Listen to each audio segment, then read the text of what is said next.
it's funny when you're first thrown into the role, nobody sits down with you and says, by the way, that's normal. It's not how it goes, right? That's not what happens. Yeah. What happens is you step into the role, and because you have an acronym as a title with a big C in front of it, it's presumed that you know what you're doing, and you should have an answer to absolutely everything, which you quickly learn is actually not what you want. Right. And you don't have an answer to everything. And that transparency goes a long way and builds trust and is refreshing. Hey guys, it's Chris. This is a repost of an episode I did in September of 2019 with my good friend, Will Friend, who was the CEO of Bisnow. He was an incredible friend of mine, and he was one of the best leaders I've ever seen. Will died tragically last week in an accident, and I thought it was important to replay this episode because Will was a leader. He loved the people at Bisnow. He always talked about them. He loved the industry that we worked in.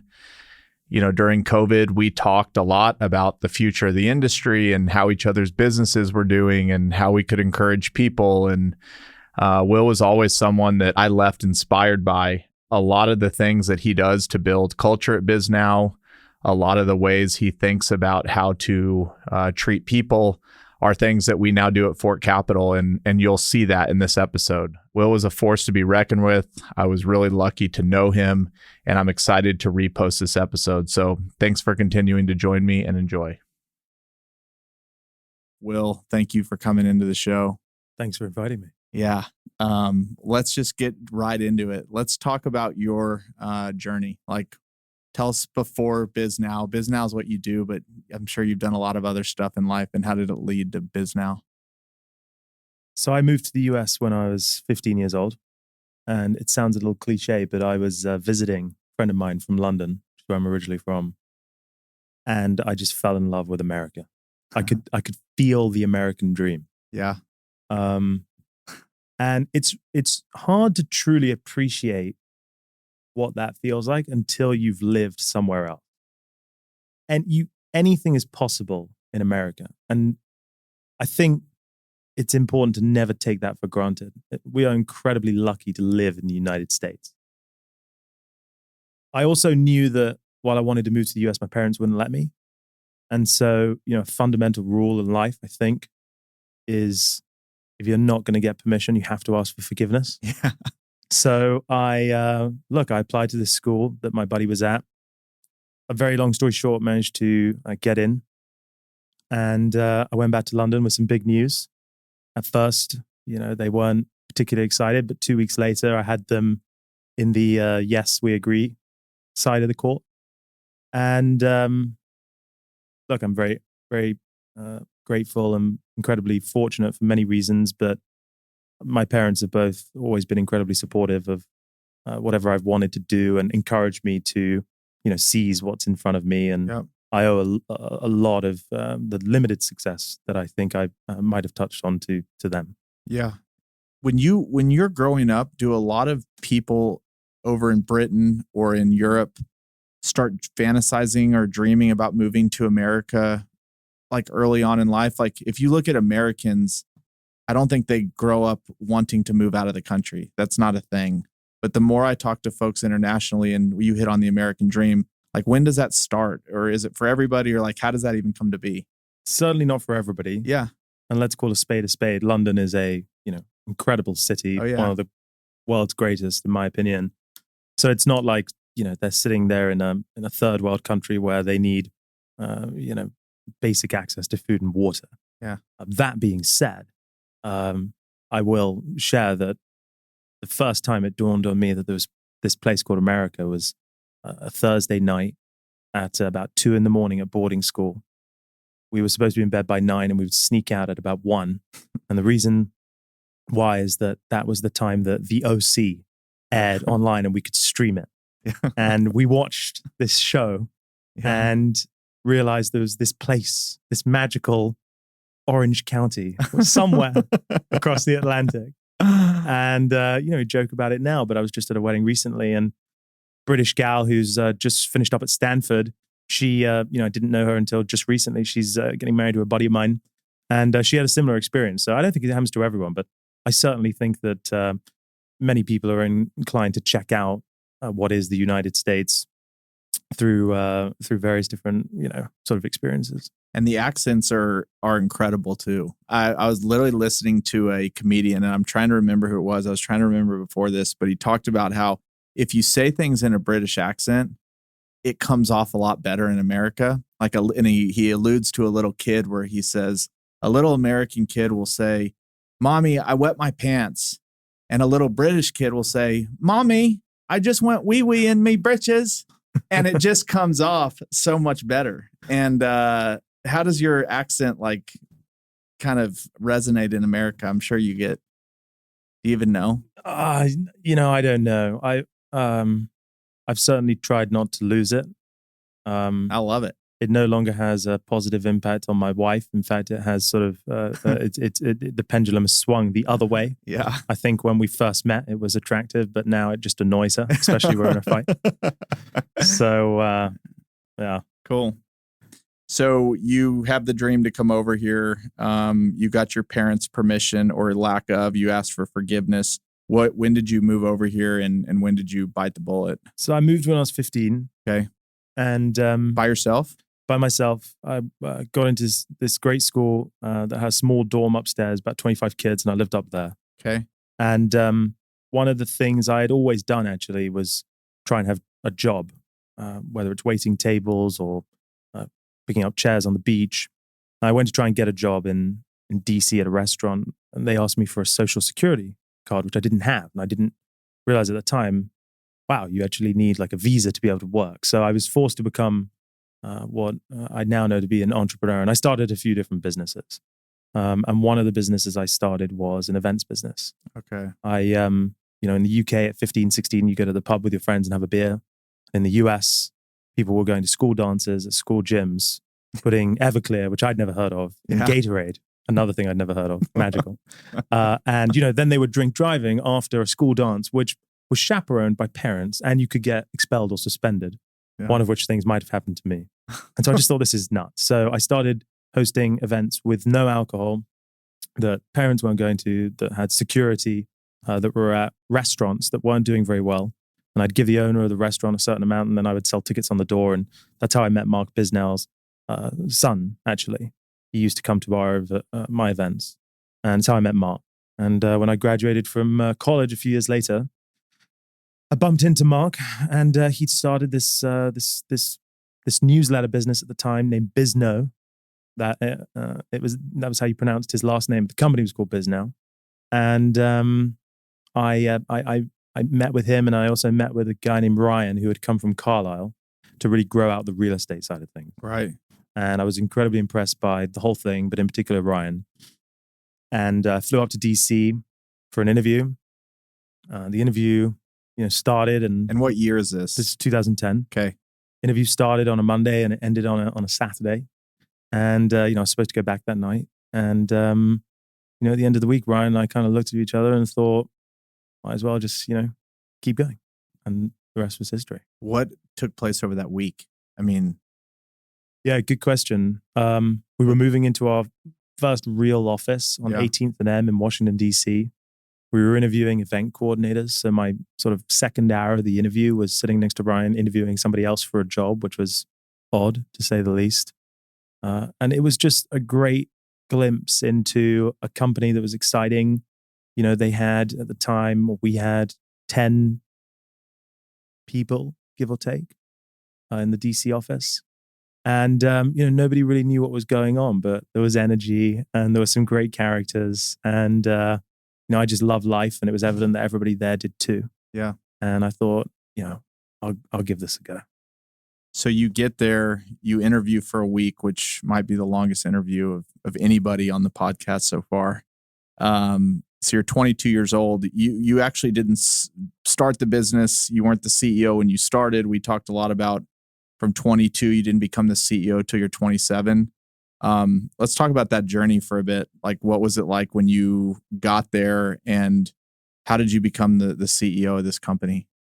So Ryan was a savage negotiator. I thought I did a really good job to include free rent in my offer when I joined, which, in addition to my meager $26,000 a year salary, made up for a lot, especially in DC. About a week into working at Bisnow, I realized that, I was living with the COO, and he was really getting great bang for buck, because I like to wake up early, go for a run, and start my day at 7. He used to end at about 3 and start his day at 9. So, I realized about 7 or 8 days in, wow, Ryan really got me on this one, Yeah. But all joking aside, it was the greatest decision ever. I'd always had a good work ethic, I think, but Ryan really helped me in my first real job out of college understand the sacrifices you have to make in order to be in one of those positions. It sort of shaped the future for how I would approach the following years at Bisnow in each of my roles. A lot of that is why I ultimately, I think, was afforded the opportunity to step into the role that I'm lucky enough to have today. And what was your first role when you got there? We didn't really have titles, okay, but I did you were guy number 10. Yeah, elf number 10. It was Mark. People used to joke it was Mark Bisnow and some elves. Mark was the face of the business, and I was an elf. We did a lot of hiring. I took on a lot of hiring, HR, people operations. We did a lot of sales. But when events needed coordinating, you'd coordinate the events, and when they needed producing, you'd produce the event. And I think actually it was a great opportunity to learn that growth doesn't always need to be vertical, right? It can often be horizontal, actually. And there's nothing wrong. In fact, quite the contrary. It's quite good to learn different roles, because once you collect that data and connect it, you can do your own individual role a lot better. Right. So was there was the CEO position just like becoming available and they were going to go do a search, or how did this to see a founder that started it leave and probably leave being the CEO, or maybe he didn't leave, but that's got to be an experience in and of itself. It was. I mean, we grew a lot. And Ryan deserves a lot of credit for that growth. Mark Bisnow was the original founder and CEO, and then Ryan stepped into those shoes. And obviously both of those individuals, created a ton of value. Ryan was really, I became quite quickly the number 2 to Ryan, partially due to the fact that I lived with him, partially due to the fact that I really wanted the responsibility. Whenever a role came up, I was always the first to sort of jump in and say, let me give this a go.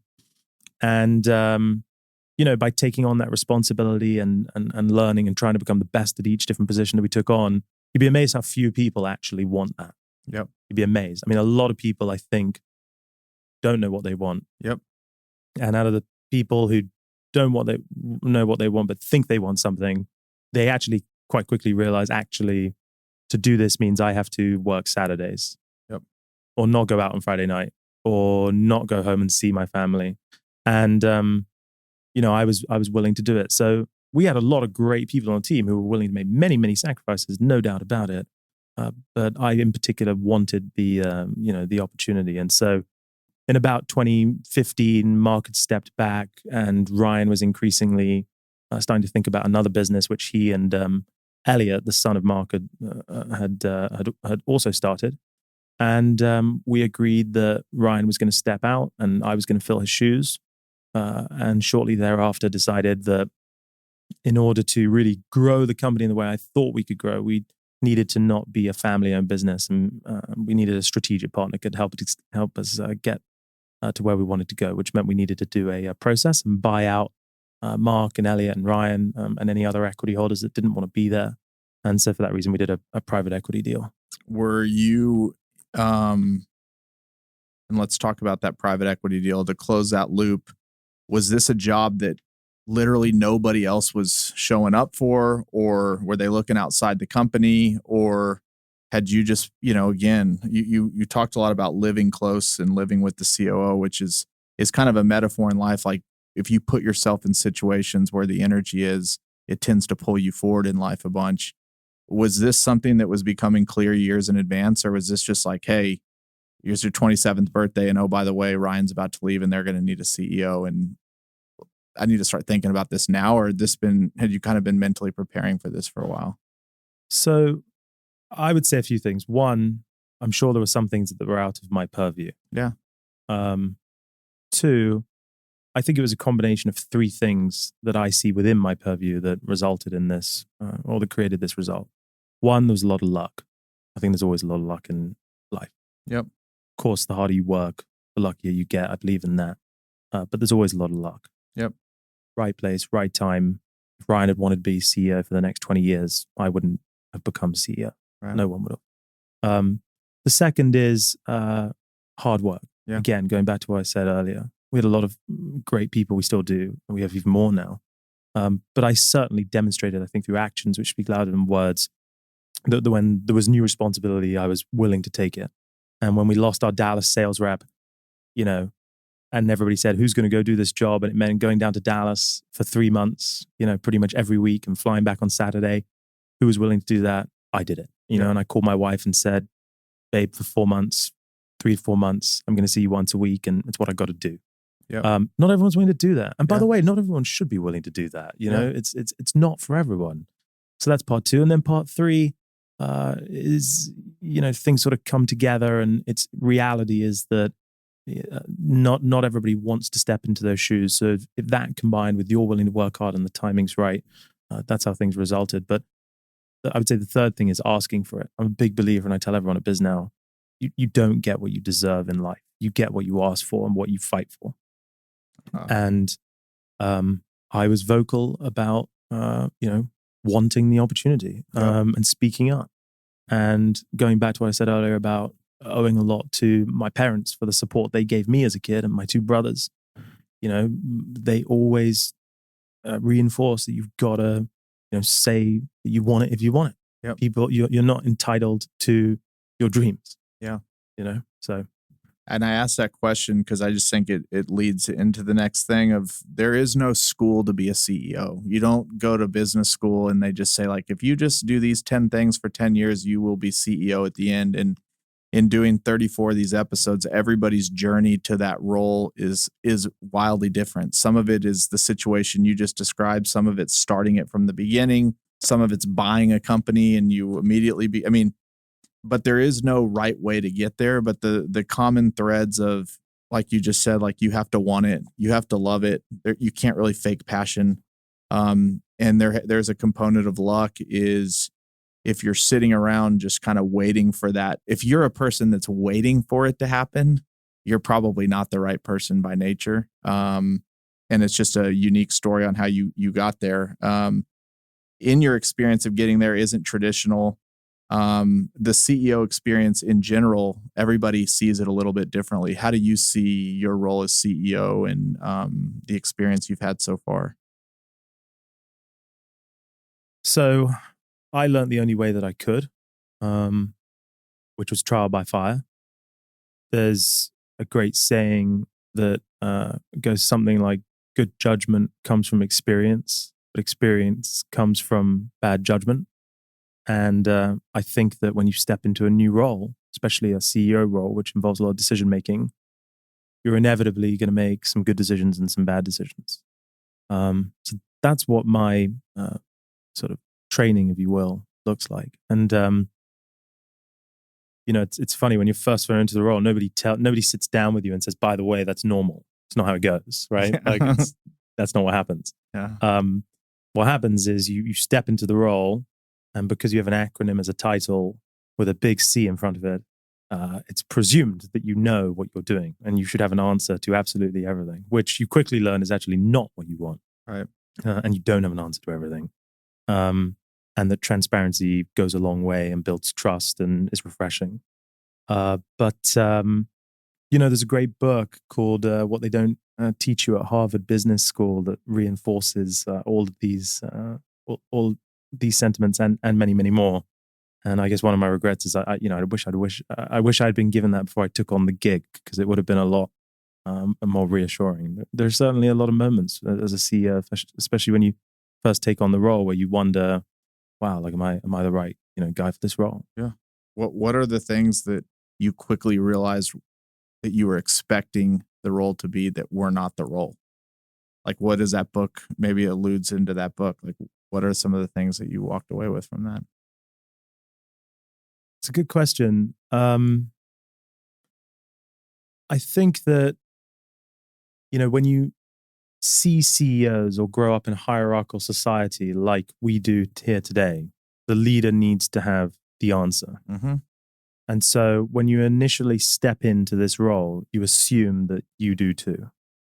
And I think that's a big misperception, because we also live in a society where people aren't always as being transparent isn't necessarily the right thing to do. Kind of like social media, perhaps, is a way of only showing the good in life, and actually behind that there's a lot of bad. So I think one of the things that I learned quite quickly was, wow, actually it's okay to not know how to do something. Yep. I also learned very, very quickly that the buck really does stop with you when you're the CEO. While it's okay for you to not know all the answers, it's not okay for you to see it as acceptable to not know the answers. Like, if you make a mistake, you have to admit it, learn from it, and then not repeat it.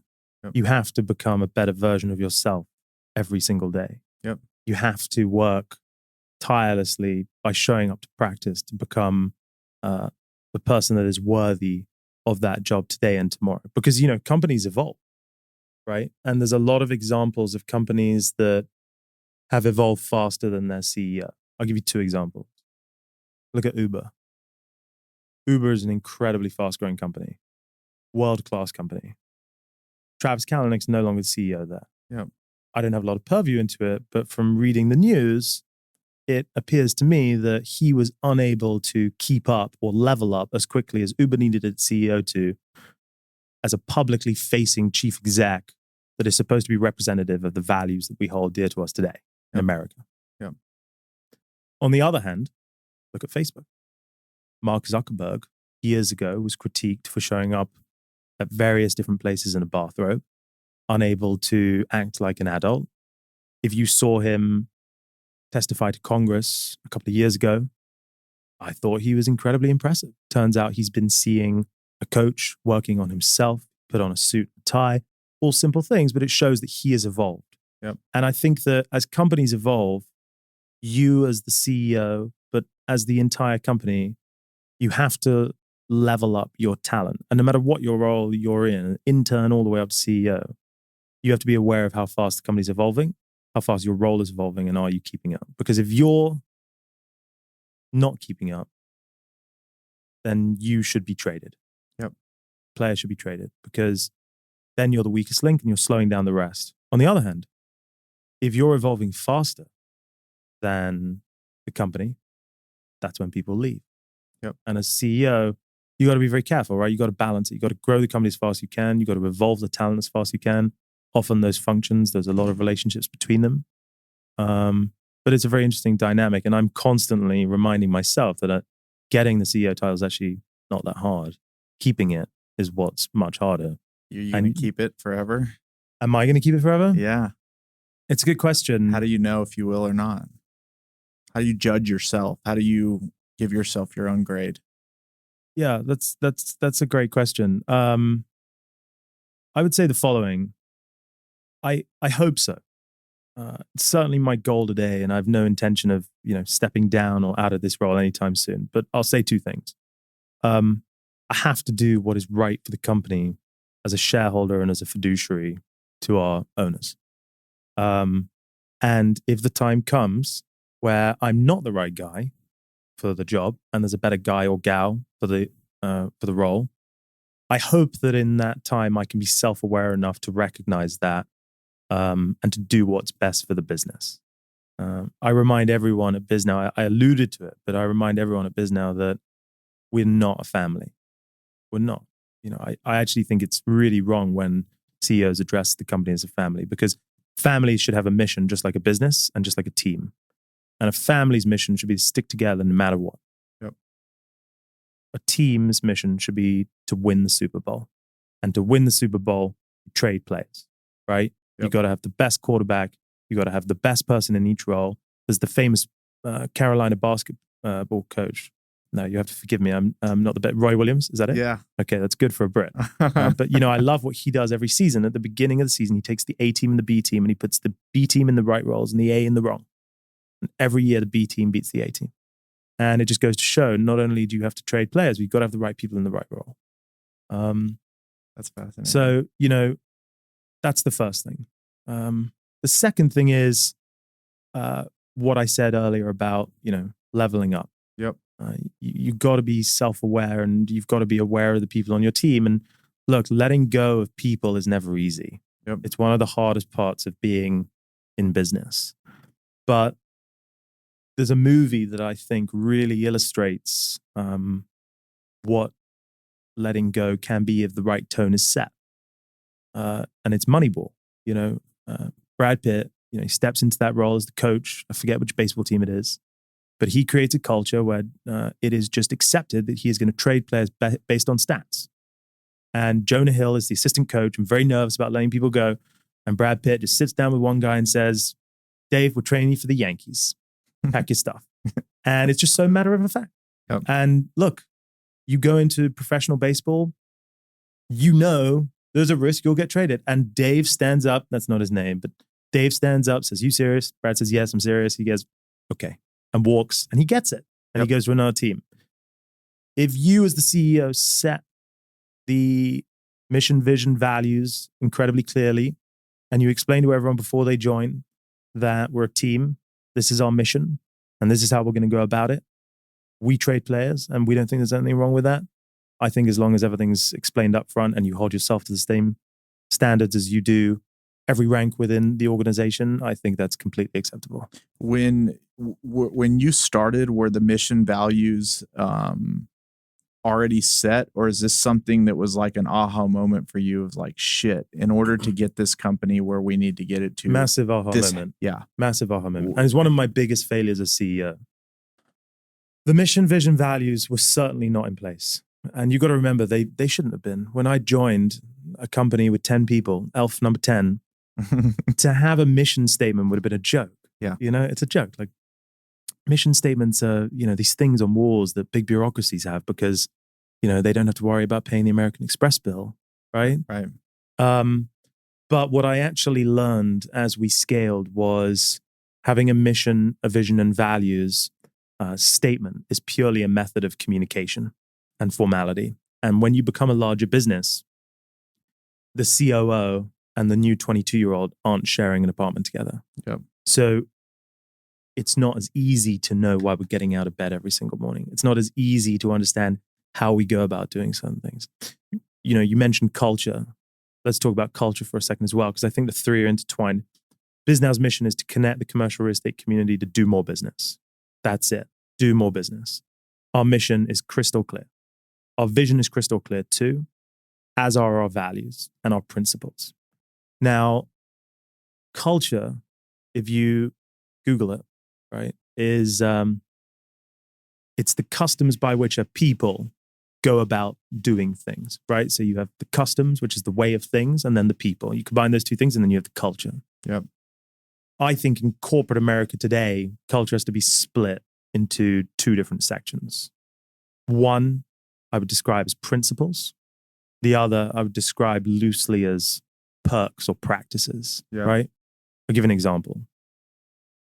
We have half-day Fridays, or we have ping pong in the office, or we have an open floor plan, or we believe in unlimited vacation. These are perks and practices. And they do create value and define your culture. They do, no doubt about it. But they are not the same thing as principles. Right. Principles are the way in which you go about doing things. And they are the 70% of the two. It's not 50-50, right? The ping pong, the unlimited vacation, less important. Still important, but it's the principles that matter. Yeah. Principles on their own don't do anything, or values. I'm using principles synonymously with values. Right. Values or principles only work if you actually live, breathe, practice, and tolerate them. And so we are crystal clear with everyone at Bisnow that we hire and fire. We promote, we demote, we bonus, we don't bonus based on our values. And our values are on a wall, but that's the least important part of it. It's that we hire and fire based on our values. There are people who are incredibly talented that we've let go purely because they're not unabashedly kind. They don't care more than the competition. We never have excuses. We never give up. We own our mistakes. We give our best today and better tomorrow. And people that don't do that, no matter how talented, they just don't belong on this team. We trade those players to a different team. Yep. On the contrary, there are people who perhaps naturally might not have been the right person for a role, but because they believe in never giving up and because they believe in caring more than the competition and they're willing to disown ego and embrace teamwork, they're able to accomplish what others might not. So once you, the CEO, do this through your team, and it has to be through your team, it can't just be the chief exec ranting and raving about culture and values and using all these words that appear on every single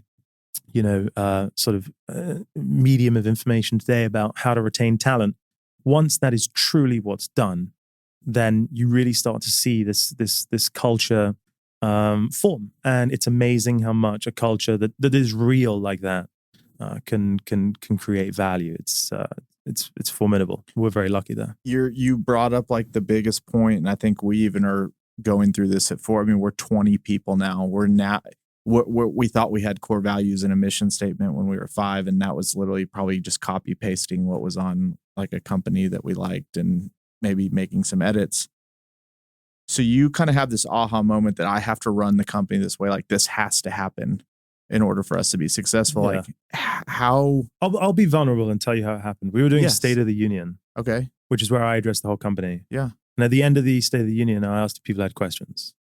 And I always encourage really transparent questions because, as we'll talk about, I love learning. And no matter how embarrassing it might be, if I get the question wrong, it's a great learning moment. Right. And this is proof of that. So this individual who we'll name Dave, we'll stick with Dave, says, "What's your vision for the future?" And I'm about a year into my CEO-ship at this point, maybe a year and a half. And I explain what I think our vision is, which is actually not too different from today, but it's certainly not a vision statement. And he says, "Yeah, I just don't fully understand that." And I said, "Well, let me try again." I explain again, and he still doesn't understand. He says to me, "Look, I'm sorry, but just like, what is your dream? Like, you must have a dream. Like, you're the CEO of the company. What's your dream?" And I paused, and I couldn't answer the question because when he said the word dream, I actually didn't have one. Not only that, I didn't have it in a way that I could clearly articulate. And in addition, I thought I had just clearly communicated twice where I see the company going, and it hadn't worked. And part of me thought, am I a complete moron here? And am I just not speaking? And another part of me thought, this individual must just be completely, I'm sure everybody else gets it. So I, dodged the question basically, as, a lot of CEOs, leaders do, right? Not proud of it, but it's true. Like, it's very hard to answer questions transparently and honestly all the time. Yep. Especially when you've got 100 people listening. Yep. And I go do what I, view as one of our values and something I hold myself accountable to, which is making mistakes once, not twice. And I bring in one by one so that there's no groupthink, different people in the management team. I say, what is our vision? Every single one of them, in not so many words, said roughly a similar thing to what I had said. But nobody said exactly the same thing. But they knew where we were going, which said a lot because we hadn't really had a lot of turnover with the group that I brought in. I brought in all the people that were closest to me and so on. I went to bed that night incredibly frustrated. So frustrated. I had no idea what to do. I wanted to throw this Dave, out the window. I was so frustrated. Yeah. But obviously, you got to channel that and you got to take that energy. And rather than being a tortured genius and say, it's Dave, extreme ownership. Like, no, Will, like, you're the CEO. It's on you. You have cocked this up. Okay. Someone's sitting there, you've asked the question 3 times and they don't know the answer. Watch what's on the wall. So the next morning I go in with no conclusion whatsoever, still thinking the same thing. And our office manager is sitting at the desk, and I'm sitting in my room. She comes over and she goes, how are you doing today? Because she could tell the State of the Union the night before was rough. Yeah. It's quite embarrassing. And I said, I'm actually not doing that well. I'm really struggling with this. I don't know what to do. And I said, let me ask you. And I asked her, I said, what's our vision? And she said to me, well, I got to be honest with you, I have not got a clue. And so then I thought to myself, she doesn't know. And then another employee came in that was relatively new. And I said, could you come in? And I asked, what's our vision? And they said, I'm so sorry, but I really don't know. And it was then that I realized, not right then, but like later that day, I realized, wow, we need a way of communicating our vision to everyone. Not only that, we need a clearer vision, one that's more concise, because even I have a rough idea. It's like navigating. I know we're going like northeast, right? Or northeast to north, somewhere in this 45-degree angle, 90-degree angle. But as the CEO, you don't necessarily need to know that you're going to build X, but you need to know what the vision is, right? If you go to Amazon, when it first started, Bezos left at 30, an incredible job, high-powered job in Manhattan, to start what was going to be the place to buy things, right? Like, he knew that was what he was going to go do, right? And he said it back then. He didn't say, I'm going to build the largest online e-commerce platform that's also going to use tools like Alexa to listen in to hear what you want to purchase and then use that purchase intent to suggest things to. He didn't have the whole roadmap, but he knew what he wanted to go do, like in terms of vision. And so that was a stark realization for me that I had underestimated the importance of having a clear vision and then a way to communicate it to everyone. And look, I mean, how did you figure out what it was? Did you hire somebody? Did you meet as a team? Did everybody vote? Yeah, great question. So I took a little bit of advice from Ray Dalio, and he's got a great saying, or not saying, excuse me. One of his principles is, if you assemble a group of highly capable individuals, and they all agree with one view, but you think they're wrong, assume that you're biased and you're wrong, right? Yep. And so his app, which is an amazing app, all the content's free, allows you to create your own principles. And so I created my own principle from this, which is just the inverse. It's not really my own principle. It's literally just the opposite, which is, if you get a bunch of really reliable people together and smart people, and they all feel one way, then, likely that's the right way to go. So did a lot of crowdsourcing. Honestly, we weren't really that far away from it. At the time, we were the so Bisnow is the largest commercial real estate news and events platform in America, Canada, the UK, and Ireland. And we had been that for quite some time. And when I'd taken on the CEOship, I thought to myself, well, of course that's the mission. We're just going to keep growing. We're going to keep becoming larger and larger and larger. I hadn't spent enough time studying what's the future and what's our raison d'etre, right? Like, what's our why? And I think that those two are different things. That's how I differentiate mission and vision. Vision is like, not like anything. It's what are you aspiring to become? Yep. It can be a pipe dream. Your mission needs to be what you do. And it shouldn't take very many words to explain that. And at the end of the day, we produce 335 events, 100,000 people in real estate, 30 million page views a year, lots and lots of clients, 750,000 engaged subscribers, so digital media and live events. And the reason you attend our events, or the reason you sponsor an event, or the reason you read our news, is you are either going to be connected to or informed about something that's going to help you do another deal or be closer to a deal. Yep. Do more business. That's it. 3 words. That's the mission. The vision, on the other hand, is more lofty, right? We aspire to be the most data-driven and technologically enabled digital media, live events, and intelligence platform in the commercial real estate galaxy. And through that effort, drive the commercial real estate community to do more business. That's our vision. Now, we don't do any intelligence today. Well, we do a little bit. But we I was going to say, that's a big word. Well, we do things like, without going down a rabbit hole that'll bore any listener that's not into digital media and intelligence, we'll provide insight into reader behavior, which can be useful. I can tell if Chris Powers is an owner and developer reading about mezzanine financing. But the future for our business is being able to do that on a massive scale. and being able to connect you to a lender that we happen to know is a little bit more creative and open to lending towards multifamily or urban core projects in secondary markets like Fort Worth with certain yields. Right. And how do we find that out? We have a huge readership base, which we can collect increasing amounts of data on. We can also, we can do that in various different ways. And once we have that information, knowing what you're reading is even more valuable. And rather than just putting out content based on what's going to generate the most views, whether it be Brexit today or whether it be anything Trump or opportunity zones has been a big thing in commercial real estate, we can put out content that we know you as an owner and developer are more likely to be interested in. Yep. Or we can test you. We can put 3 pieces of content in front of you on ozones. If you don't read any of it, you're not likely to be interested in it. However, if you read all 3, we put you into another category and then we can move you down the customer journey. So, but any event, without going too much down there, because I think we'll sort of digress a little bit. The idea is that the vision, I think, needs to be the rough direction, and then you can, everyone has a plan until they get in the ring and get punched in the face, right? Yeah. And the vision is just, I'm going to get in the ring and fight the beast. And so you go through this is fascinating. And I can guarantee you there's a lot of people that are in this kind of messy middle area and being totally vulnerable. We're in it right now. We're like totally rethinking everything. And one of it's because I'm having a tougher time communicating exactly to where everybody could wake up and understand what we're getting there. We're kind of there. It's changed over time, but the people have changed. What we're doing has changed. And so between now and the end of the year, we're working on it. So it's super interesting to me. I think my second question would just be, once you went through the process and you're like, this is our mission, this is our vision, these are the values by which we're going to live by.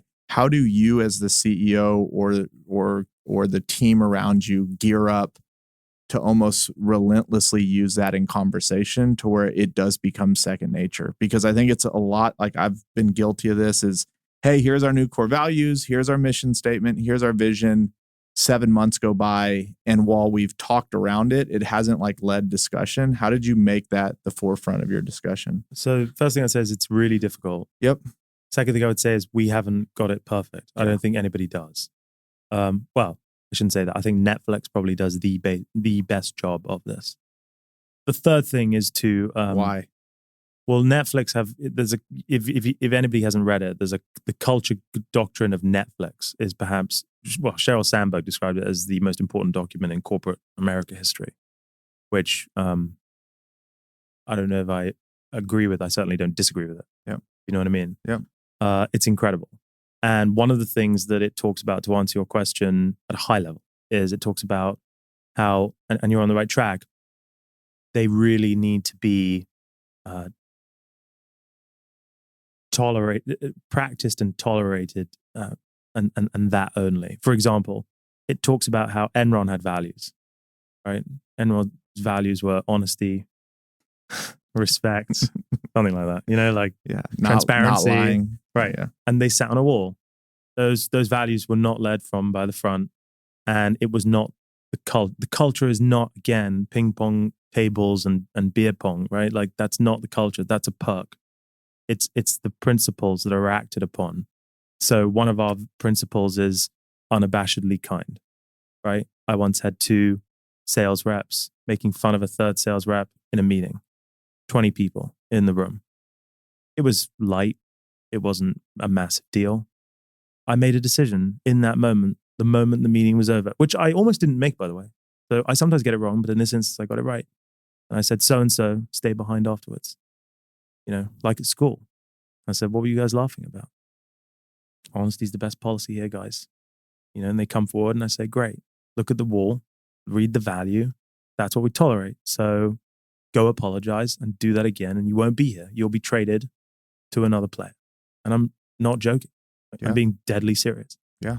When they see that from the CEO, they will take that with them and it compounds. On the contrary, there are examples where I failed, right? There are examples where I have not done what I should have done. I had a call recently with one of our teams and, things always get heated. Not always, but they can do. And I was not unabashedly kind to 3 of our people. And it's actually a good reminder because I, this week, have tried to do a couple of things to make them feel better, but I've not called the two of them and apologized yet. And so after this, that's what I'll do. It's a good reminder. So no one gets it perfect all the time. We all get it wrong. I get it wrong a lot. Yep. But I think if you lead by example and then again, hire, fire, promote, demote, bonus, don't bonus, and treat yourself as a CEO that way, I think it increases. I will say two other things. I mean, one, I do think we spent the right amount of time on our values and got a lot of buy-in from people. And I think had that not been the case, had we just come up with something overnight and rolled it out, I don't think it would have stuck. Yep. So I think they have to be the right ones. Right. And I feel seriously good about our mission, vision, and values. I mean, I can go to bed at night and I know they are our mission, that is our vision, and those are our values. Yep. 100%. Oh. And if you know that, then you know it, Right. I think. But the other thing is, you do have to get buy-in. It can't just be Chris or Will, standing on the ivory tower, right, with the emperor's, cloak and, shouting like, "We shall be honest." Yes, exactly. It doesn't work. And I also think in today's day and age where there's so much information and so much skepticism for so many reasons that we don't need to go into, I think you do need to be a little bit different. Yep. I think you gotta do it in a way that is unique. And, our values and principles, they're pretty direct. And, I find them quite inspirational. Are they ever up for debate as far as they change over time, or are they reviewed, or it is what it is for now? We haven't gotten that far, to tell you the truth. So I don't know. It's a good idea. We probably should. I will say this. We hired someone recently quite senior who, I think is finding our culture to be a bit of a culture shock.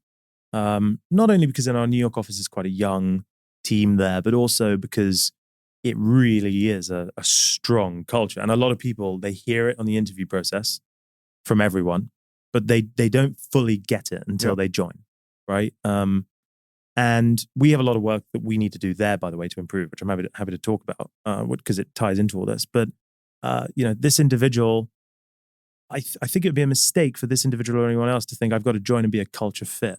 You have to be accretive to the culture, right? This person's in their 40s. They have 20 years of experience. I don't want them to come in and fit our culture. I want to come in and create more value. Our CFO that I hired a couple of years ago, great guy, absolutely fantastic. He's much more mature than the average person there, and we needed a dose of maturity. Half day Fridays needed to go. Yeah, we're private equity owned. It's an IRR environment, right? And like beers in the office every single day, like unlimited amount of spending on beer, like that needed to go. So I think you have to be accretive to your culture, which to your point, I think, look, our value should be up for improvement over time. Absolutely. Let's talk a little bit about just taking a hard pivot on when we talked earlier, you said you stepped into the CEO role and you immediately started working on a private equity buyout, which you said two things. You said one, it was one of the best learning experiences of your life, but two, you wouldn't recommend it for everybody to do it. Can we hit on both of those? Yeah, absolutely. I'll start with number two because I think that it is it's a little bit of a caveat. I would and wouldn't recommend it to someone. It really depends on what their goals are. For me, the most exciting thing about stepping into the CEO role was the challenges that come with it, not the rewards. But I'm sort of lying because I find the challenges rewarding. Right. So I'll give you an example. Last year, we hired a head of sales. He wasn't hitting the numbers. We had to go to our private equity owners and reforecast. Down, not good. And is that emailing them? Hey, no. That's like 4-hour board meeting. Yeah. Okay. But that's calling them like, hey, we need to talk. Oh yeah. No, this is full on like, suit and tie up to Midtown, take the passport, get ready to be deported to the UK, and it's intense. And go back afterwards, talk to the head of sales and, say, look, we've reforecasted the number. We've got approval for the reforecast. And it is what it is. his bonus wasn't going to make it at that number. And so the next day he quit. So now we're not just down a lot, we're out of a head of sales. What do you do? I got to step in. And I didn't do anything, right? I stepped into the leadership role of being the head of sales. But watching the team come together, and we traded some players who were the bottom, and it sent a message.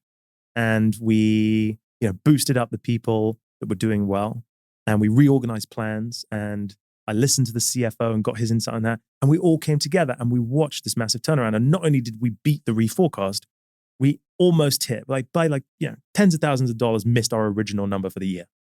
Wow. I mean, we basically hit it. Yeah. I mean, what an amazing thing to watch.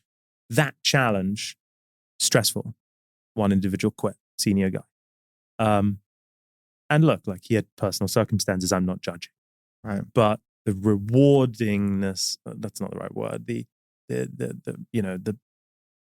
the joy that one receives out of after going through that.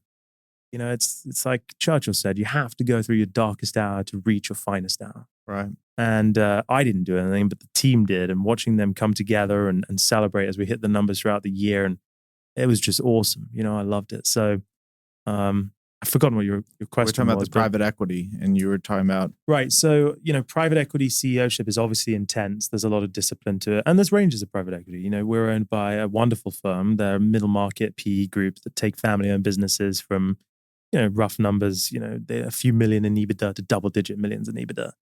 And, we're on that path, which is fantastic. And I think that for someone who steps into a CEO role that wants that discipline and is willing to take the risk that it may not work, I think I saw a stat like something like 33 or 34% of private equity CEOs make it through the first 2 years or something like that. Then look, private equity is a great education. It's like getting your MBA, not getting your MBA, that's the wrong example, but getting that training sped up. But there's risk, Right. And I think I've come pretty close to, to the edge, once or twice. And I'm sure it won't be the last time, but I know what I signed up for. So I think it just depends on who the individual is. Knowing me, knowing myself, I've loved it. I really have. And it's taught me so much because, my view of success is you have to strive to be the best in the world at one thing. And you have to love as many minutes of it as you possibly can. Yep. Right. And if you don't have those two things together, for me, that's not success. Yep. And private equity fuels that ambition and that goal for me because it speeds up the catalyst that is learning. When you sit here and say that you took private equity to go after your vision, but and then you made just the comment that they help family businesses go from a couple million EBITDA to mid-teens EBITDA. What are they doing? Yeah, so I'm speaking specifically about this group. Obviously, there are groups in private equity that do something different. Yeah, right, exactly. Like what'd they do for you? It's a great question. So we're, we've looked at acquisitions. They've helped with that. We have no M&A experience, and we'll likely do some M&A. And I don't think I'd be able to do that without them. And had we been the family-owned business we were even less likely to do M&A because nobody on that team had done them except for Ryan, who had bought, massive real estate portfolios, which is very different to buying a events company. Mm-hmm. They, have helped us second guess some things. We launched the UK, which has gone well for us. We've thought about launching other international markets.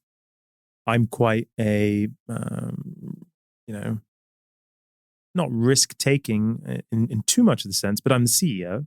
And, when I've gone through some challenges in hiring, and I've got a great CFO now who has a private equity background, but prior to him, they helped play a lot of that yin to my yang.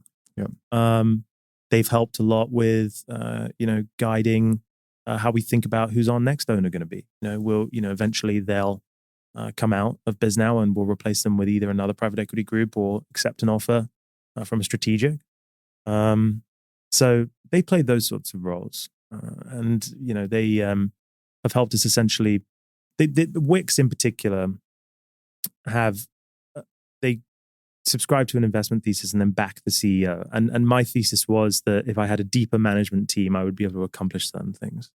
And they've supported me in that. And by deepening the management team, which has not been easy, and it hasn't gone according to plan. It's gone through Nothing goes according to plan. Nothing goes according to plan. No, definitely not. They've been incredibly supportive of that, and look, we're roughly twice the size we were when they bought us, which is great.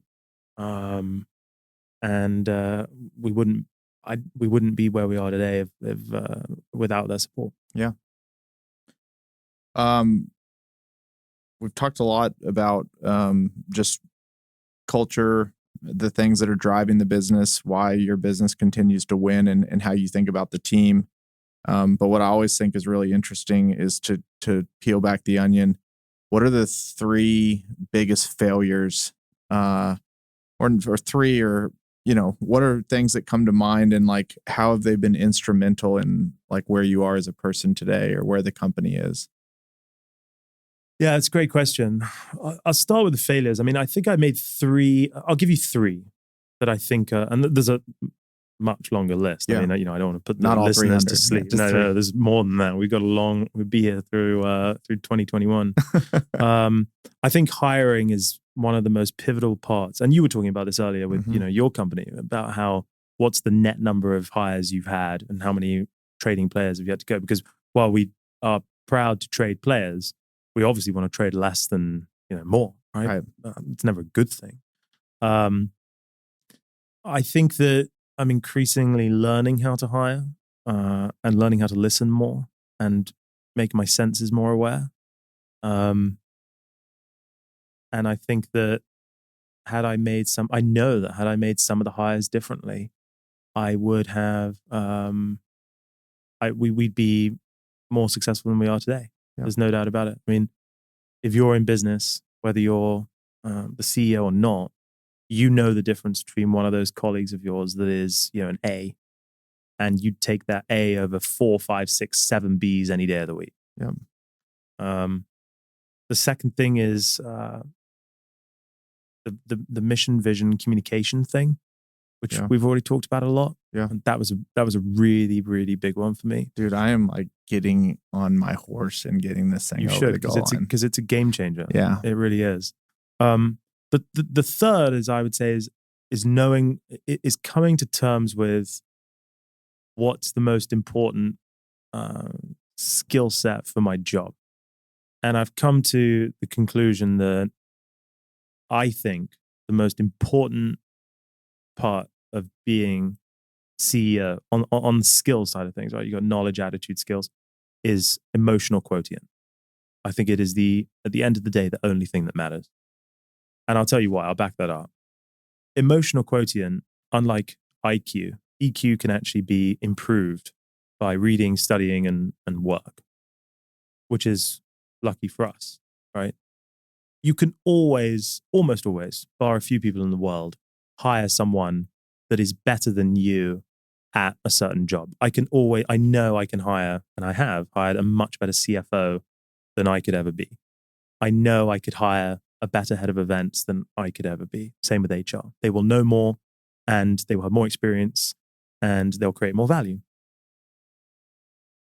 To have a high EQ means to be self-aware, right? To be able to say things like that, to be able to recognize when Dave says, "What's your dream?" and embarrasses you in front of the company, that rather than terminate that guy because you're insecure and, want to be big man in the Big Apple, rather than do that, be self-aware and realize, no, actually that's on you, right? It's a reflection of you. To be self-aware is hugely important because it means you can improve from your mistakes. To self-regulate is the second part. That means in the room to not answer that third question, right? And the next time you're going through it, to not be mean, right? To be unabashedly kind, like I made the mistake last week of not doing.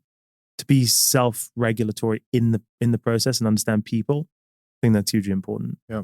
To be able to self-improve, social skills, sympathy, all these things are what make up emotional quotient.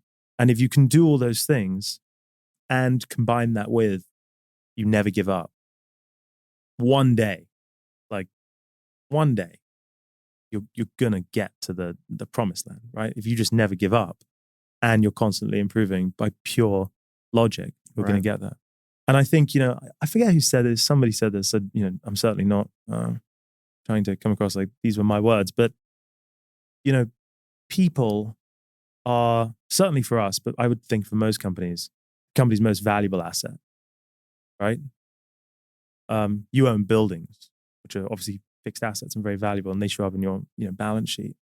So it's odd that actually the most important asset to you, your people, shows up on your income statement. Right. But it is. It's the most important asset you have, because without them, you can't acquire new buildings, you can't sell, yada, yada. People are made up of values. Whether they know it or not, they are. You're made up of values. I'm made up of values. Every listener is made up of values. And if you look at the relationships you have today compared to the ones you had 10 years ago, there will be friends that you're much closer with who you've only known a year. And there will be people who you've fallen out with who you've known 10. And it's because your values and their values have either aligned or not. If people are made up of values and companies made up of people, one must, by pure logic, run a company based on understanding one's people and the values, right? Yeah. And so I would bring that all back to that question. Dude, fireworks are going off in my head. I mean, it is so obvious. And as the company grows and as more people here, having a consistent message that you can hold people accountable to, hold yourself accountable to. At the end of the day, having ownership and accountability for what's going on. If you have no way to do that, or it changes every day, or not everybody fully understands why they're accountable or who they're accountable to or for what, that creates chaos. Yeah. It creates 100%. a lot of chaos. Well, you made a statement also. You just said it flows straight through to the bottom line, like that culture and those value driven. What do you mean by that? Well, you made that statement prior to talking on the podcast. Yeah, no, I think that there are various things that obviously flow through to the bottom line, but it all comes back to, again, getting the right hire, right? Or retaining that right hire and not losing them. Yep. Those are the things that keep me up at night, is who am I going to lose and who am I not going to fill the shoes with, which are, one of those things is a complete unknown. Yep. We're looking to hire a head of technology at the moment and product. I could fill that role with, Jill or Dave. And if I make the wrong decision, maybe Dave is the, right decision and he creates X, but maybe Jill would have created more. So what am I doing to improve further yet to understand how to hire the right person and then how to retain Jill, who was the best hire, so I don't lose that individual, because when I lose them, it flows straight through to the bottom line. Right. Also, you got to look at the productivity. I mean, one of the things I'm pretty proud of is Q1 of this year. It's a Friday, as you know. Q1 ended on a Friday of this year.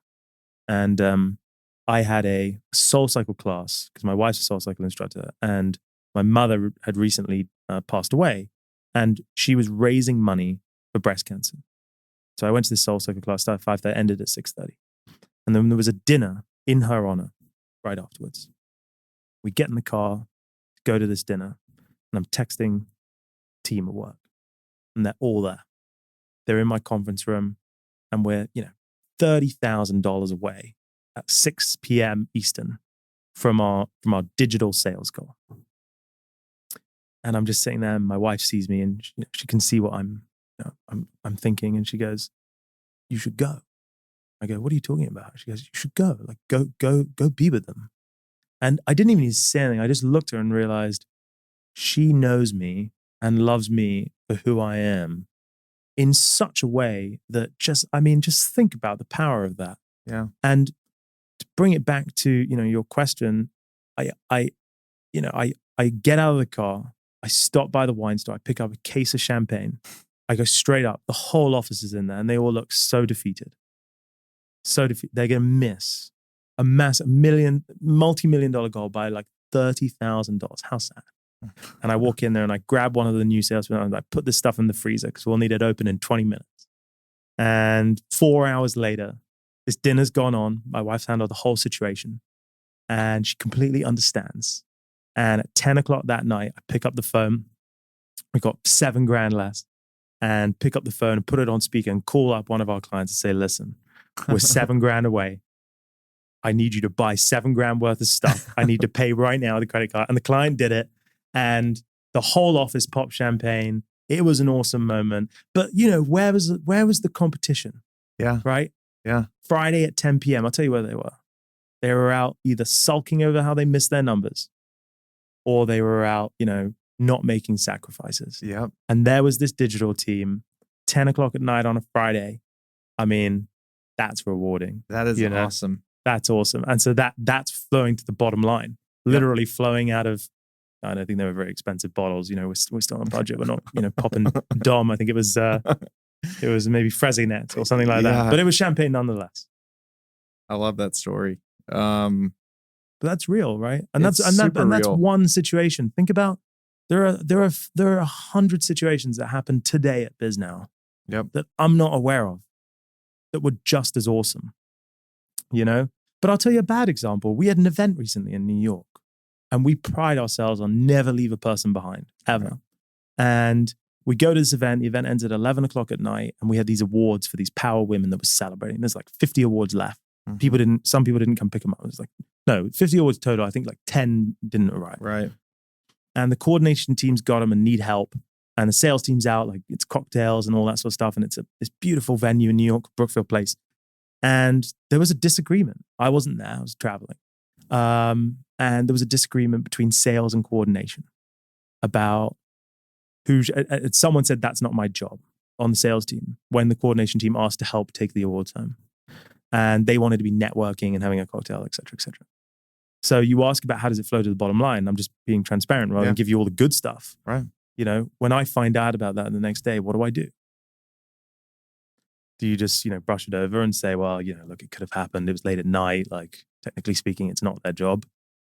Or do you schedule the time and carve it out of the day to tell, whoever it is, whether it's your personal friend, someone else at work, or your owner, I can't talk 11 o'clock tomorrow. I got to address the whole team, and get them together and not reprimand, but pull everyone together and say, what makes this place special? Look at these values. Like, they're not on a wall. We hire and fire, promote and demote, bonus and don't bonus based on these values.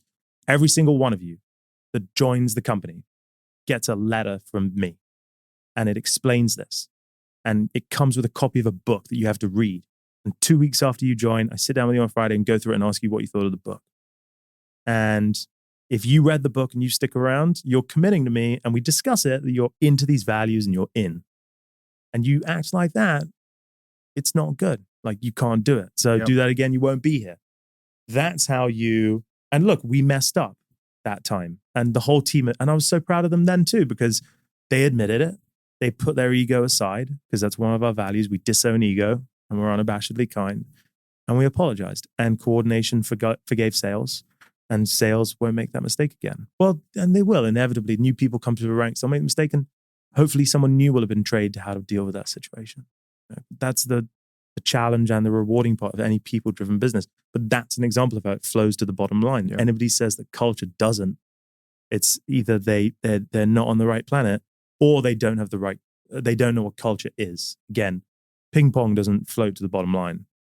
Well, it does. It's an expense. Well, I guess you CapEx that, but it's you get my point. Yeah. How much time do you spend a week with team, like one-on-ones, things of that nature, whether it's positive or negative? I don't know. It's a good question. Ebbs and flows. Yeah. I don't know. I should probably spend more. Is it known on the team that for something to make its way to like your desk that you have to handle, like, do you have people on the team that take the ownership to handle that in that situation if it's making its way to your desk? I mean, I'm just sitting here thinking, you're in all these different cities, you have all this stuff going on. There's an issue that happens at a New York event, one of 333, and that caught your attention. Yeah, I prioritize all of that. That stuff is prioritized. Yep. Because we talked about being the best at what you do, or striving to be the best at what you do. I am not the best at a lot of things. Yeah. But I should be and strive to be the best at the following. Yep. understanding our vision Mm-hmm. and improving it in real time. Executing on our mission in everything that I do. Ensuring that our principles and our values are hired, fired, promoted, demoted, bonus, not bonus by, and leading by example. And then working with our owners, I also run our sales team and do a huge amount of hiring and also retention. So those are the areas where I spend the most time. And as the CEO of a digital media company, well, I shouldn't say that. I'm a managerial, people-driven CEO, not a tech CEO. I'm not a super data-driven, in a positive way, nerdy CEO. That's not my thing. I have to hire that. And as a CEO, you got to know what you're good at. Yep. More importantly, you should know what you're not good at. And I know my list, which is why I try and hire around that, and hire people who are better than me. I don't think you should ever be insecure about hiring people that are better than you. I think it's really important. So to answer your question, that's one of the years where I should be the best. And so consequently, I do try and spend a lot of time there. But it's tough. You only have so much time in the day, and that's an excuse. So, one shouldn't make it. But at the end of the day, you do only have so much time, and there are a lot of people, and you've got to choose where to spend your time. And sometimes I get it right, and sometimes I get it wrong. Yeah. Yeah, I think I read something. If you small companies often stay small when the CEO, it has to be the smartest person in the room, and big successful companies are big when the CEO is the dumbest guy in the room. Well, we should be much larger then. But it sounds like you're headed that way. But it is. I think about it just daily as how do I just keep putting better people around me? It's less stressful too.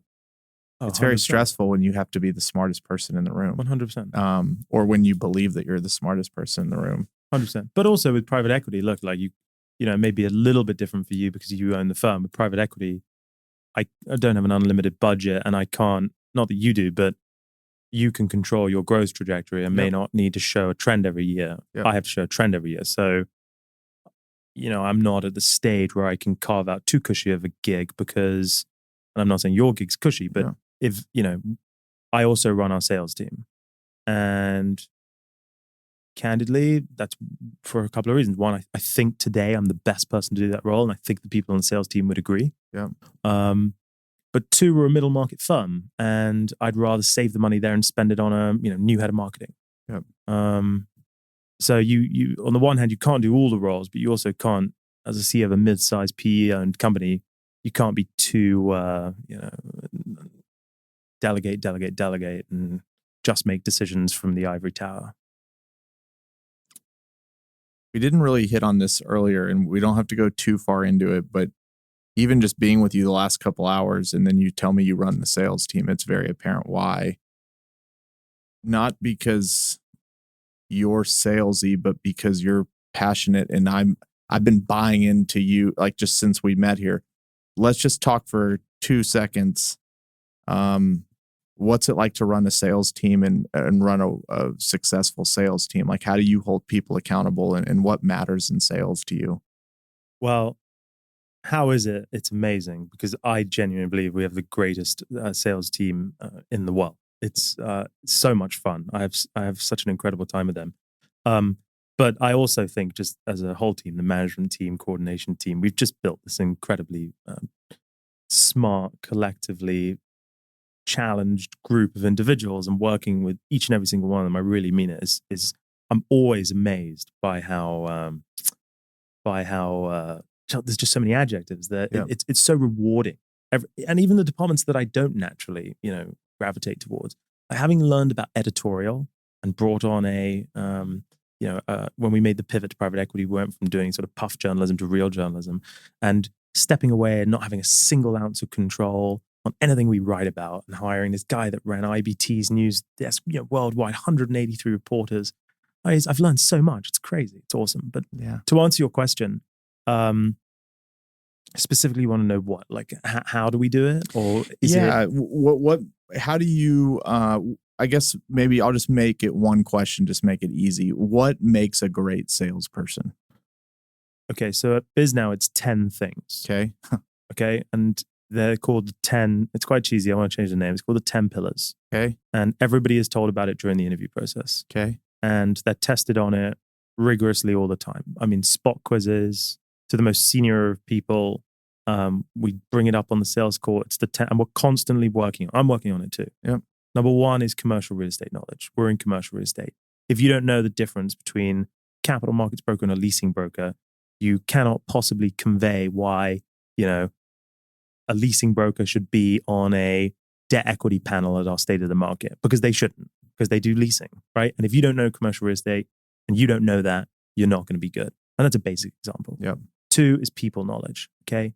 Commercial real estate is all about the people, as you know. Everybody makes money in real estate when the deal is done. Even the law firms, they bill by hour. When do they get paid? They get paid when the deal gets done, okay? Yeah. You have to know who the people are, right? It's not your firm. It's, you've got to be talking to Chris, right? You want to talk to the person in charge of, Avis and Young. You've got to talk to the person that runs that team, and you've got to know who those people are, because it's driven by people. 3 is product knowledge. You have to know our products in and out. Our team isn't actually doing sales; they're doing consulting. Okay, if you meet with someone in the industry, let's say an owner and a developer, right, and you meet with the owner and a developer, and you know their problem is X, we have a product to solve for that problem.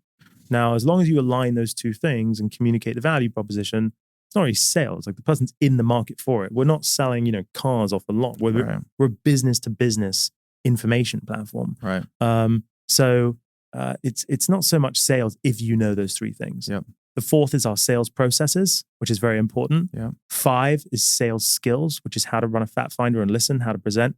6 is maths, which you just have to understand that the more meetings you take, the more lucky you will be, right? You only have to be half as smart if you work 3 times as hard. Right. And the same is true with any form of revenue generation. And then 7 is our mission, 8 is our vision, 9 are our values and principles, and 10 is extreme ownership. And those are the 10 things that we constantly test people in. Listening to this whole conversation, I mean, it's just radiating that you have been fortunate enough to find something that you love doing. And I think it's one of the greatest gifts in life, especially with your work where you spend so much of your time. What do you say to people who maybe are in a spot where they don't love what they're doing? It's a great question. And I preface it by saying I completely agree. And not a day goes by where I don't consciously or aim to consciously be grateful for the opportunity I've been, given. So I don't necessarily know if this advice can be applicable to people who are in incredibly different circumstances. But what I would tell myself when I was growing up in those situations is learn to love it, right? Like, when I was in college, I had multiple jobs. I delivered sandwiches for PD Johnson's, here in Dallas, Texas. Yeah. When I was at SMU, where I had a scholarship. And look, there were a lot of people at SMU that would, turn an eye out when they found out I delivered sandwiches on the back of a, really old R6 motorcycle to make, some cash over the hours. But you learn to love it. Like, what's so bad? I got to learn Dallas in and out. Still today, sometimes I'll go to meetings and I'll remember some of the front desk receptionists that used to order PD Johnson's, So, and I coached kids tennis and I tutored kids. And I hated tutoring kids. I mean, really, like, I didn't really enjoy it. But you just got to learn to love it. Like, there's always people who are in worse situations. And look, again, like, I've never had to be I've never had a bad job. I've never been at the bottom, so I can't really speak to that. But myself, I'll speak to it today. There are times in my day today, obviously, where, like, there are things which I don't love. If you told me I could, have the same lifestyle and race motorcycles or fly jets, or I don't know, like scuba dive. Yeah, I'd do it in a heartbeat. Sorry, Bisnow, like, peace out. Like, I'm gone. But that's just, that's not the case. Yeah. And so I think you got to, you got to make the most of the situation you're in all the time. And that's what I've tried to do. Yeah. I think if you do that, you'd be surprised actually at how so much of it's a mindset. Right.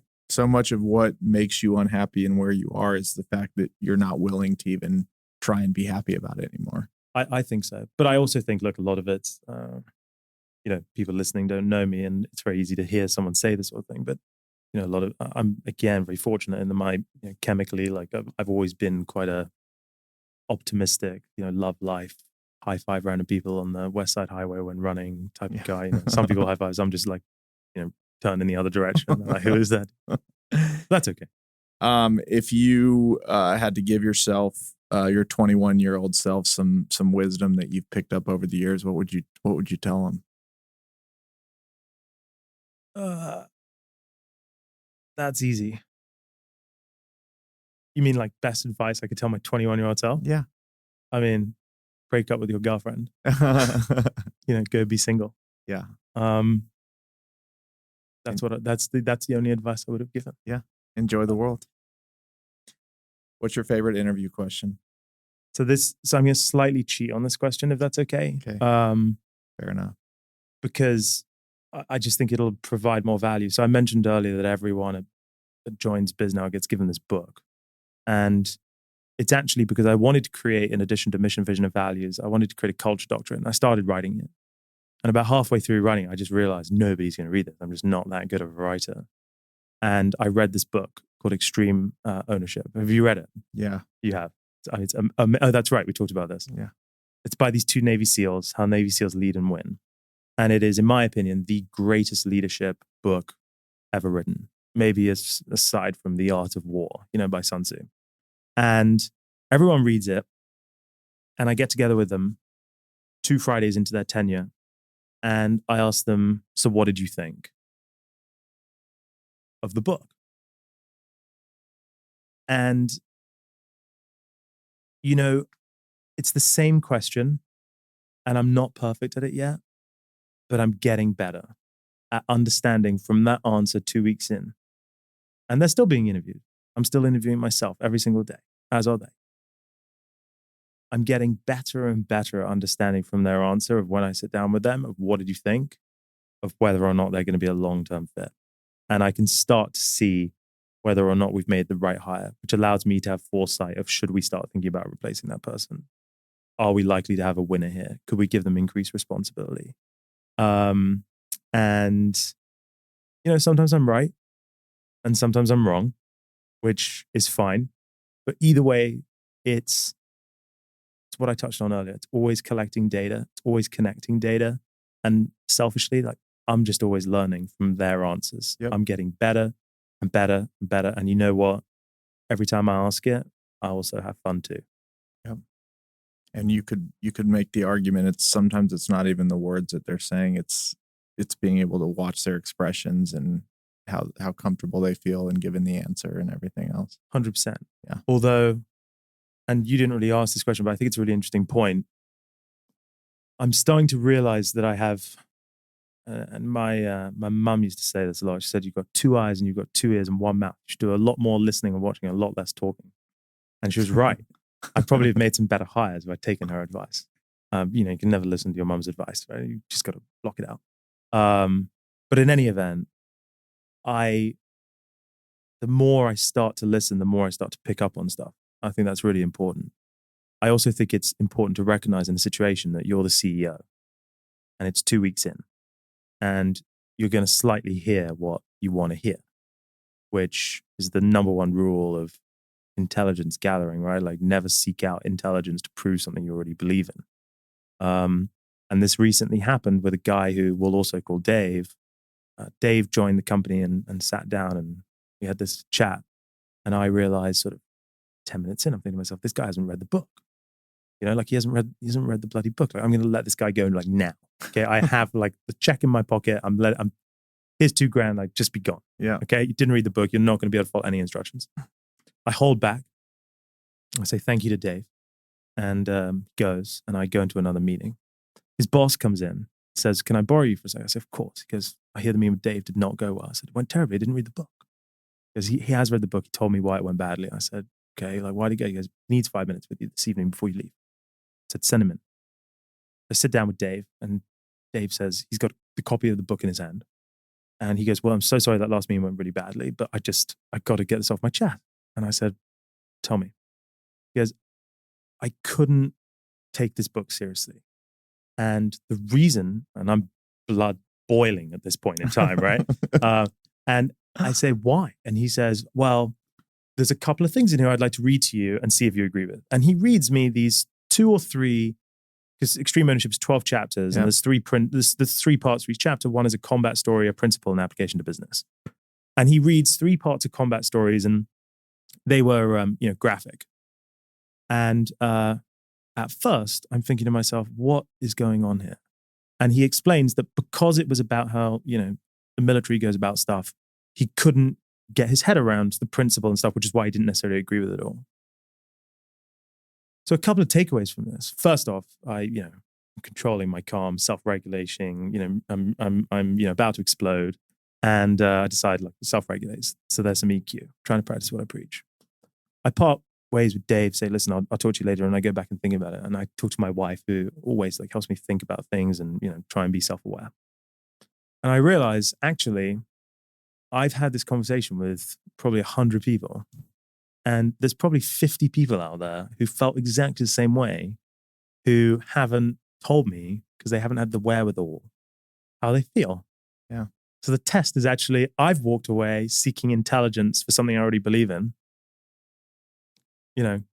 clapping myself on the back or patting myself on the back, thinking how brilliant I am, when in actual fact, it's nowhere near as effective as I wanted it to be.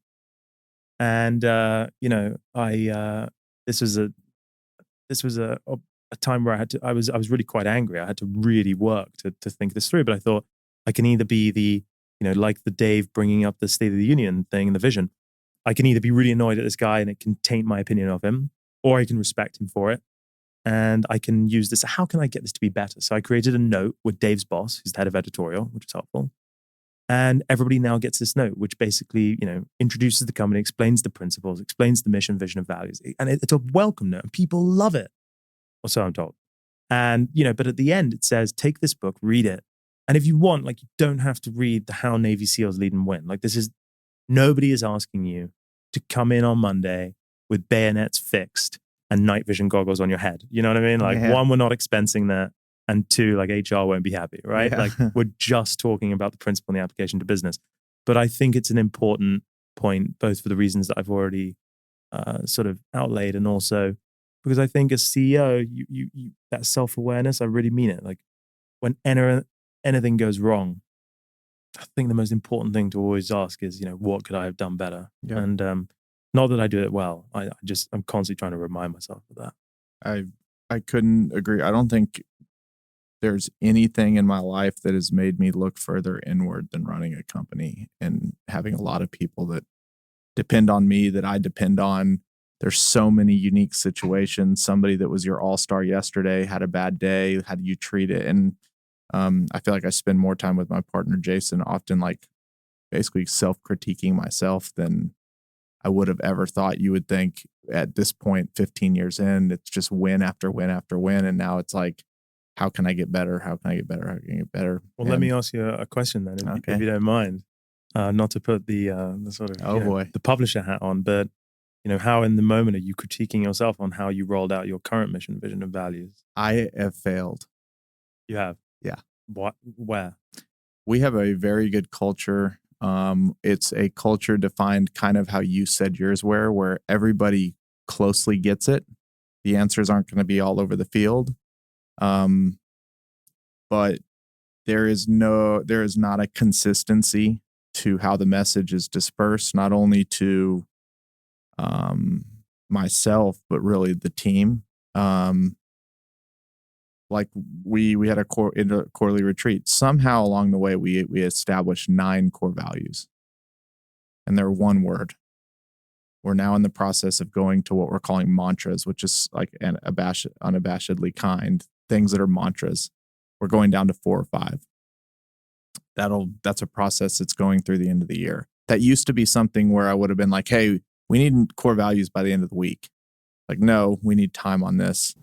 2, I send a weekly letter out to the team every week. Can I ask you a question? Why 4 or 5? So that they're easier. So it's easier to remember. Not having 9 things can be tough to remember. Keep asking. I'm just wondering. It seems like an arbitrary number. I would say Yes, and Like if you have kids, you're not going to teach your kids everything they need to know in, 4 well, modules. so I think to your point, You know what I mean? yeah, no, I totally know what you mean. That's a good point. Because I actually question ourselves. Like we have about 17 sentences. I actually do know them all by heart, but most of our people don't. I mean, but that doesn't matter to you that they don't know them all by heart. I don't think so. Because if they're being hired, fired, promoted, demoted, bonused, unbonused on those 17 things, but they can't even remember what all they are. I think they can't repeat them, but they know what they are. They know because we're constantly as a management team repeating them all. If I say, is one of our values we care more than the competition, they'll all score 100 on yes. Yes. Okay. If I say, is unabashedly kind of value, everyone will score 100 on yes. But they won't necessarily be able to read it from start to finish. Yeah. But it's an inspirational layup. But and the reason I did that was because when thinking about how it would be rolled out, I worried that, and this may not be right. Yeah. If the head of culture for Netflix is listening, please do feel free to reach out. come on the show if I can invite someone for you. But I thought actually it needs to not be just some cliche thing that's like, here are the 10 things we believe in, which is why I want to change the 10 pillars. Yep. And so I sat down and I wrote down what I did actually for the exercise, if you want to know, is I took a bunch of people who I took groups to raise principles. I took a group of people who past employees who were really successful, present employees who were really successful, past who were not, present who are not. And then we wrote down adjectives to describe each group. And then it was so crystal clear that all of the ones who were successful had the same principle. Yep. And I just thought at first we wanted it to be the 10 things. Right. I just thought it was way too much. Yeah. So you I have couldn't. 17. Yeah, it's 17, and I think it worked. Yeah. Well, I'll tell you, the thought and effort and conviction that you have behind it is what makes it work. I mean, I've had 34 of these episodes, and I haven't talked about this with all 34 people, so it's not fair to say that I haven't. But this is like second nature to you, and not because it's some scripted CEO thing. Like it's truly what you believe in. And I think if you're coming out of, like, even going back to the book of what Harvard doesn't teach you, it's so easy to read a chapter in a business book, and it's like, you need core values, you need a mission statement. And it's basically like you need something to fill up the first page of your website. Right. And that's what it's for. And then people keep coming in, and you keep having the same struggles with the same people, but you're not telling them why they're struggling, other than like, you're just not doing what I think you should be doing. The magic word there is a part of extreme ownership, which is understanding the why. Yep. And understanding the why is everything. I'm going to follow up with you in an email just to get some like bullet points on the process that you went. I mean, we've talked about it. I could re-listen, but okay. It actually is at the forefront of what we're talking about in the company, especially for me. I mean, how I talk to the company. I mean, I think there's people, I like the letter that people get early on. So everybody that starts our company reads Gung Ho. It's a book called Gung Ho. I haven't read it, but I will.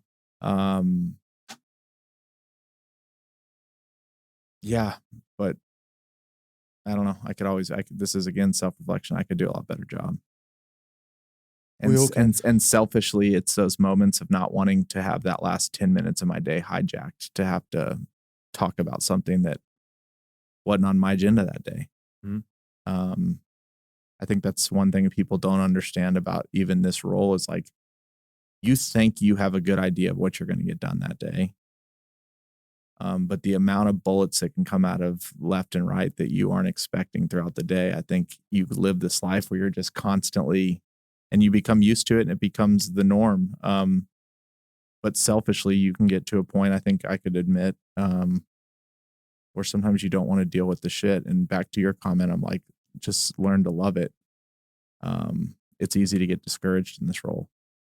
It is. It's also very easy. The discouragement, I'm lucky that I rarely have that. Yeah. But the thing I struggle with is is prioritizing time. Yep. Like I go into the office and literally work 15-hour day just dodging bullets. I could just sit there and like just face the guns. Yeah. But honestly, probably an hour's worth of effective work. Yeah. Which, is why you have to work weekends. Because Yeah. on Saturday, nobody's, well, actually our office actually does have a lot of people on Saturdays because we've created this Saturday football, like have beer and get extra work done day, which has been really cool for everyone. But you get my point. And that's something that like I got to work on. So when you have somebody on the podcast that understands that, let me know, because I'd love to get some pointers. Thanks for chatting with me today. Thanks for having me. I hope some of this is valuable. I'm flattered that if anybody has made it through to this amount of content, I'd like to know what their name. They will get a free subscription to Bisnow, to any event they would like. Hashtag the Fort Podcast for free subscriptions to Bisnow. To events. I mean, our subscriptions are already free. Yeah. Okay. Thank you very much. All right. Thanks, Chris.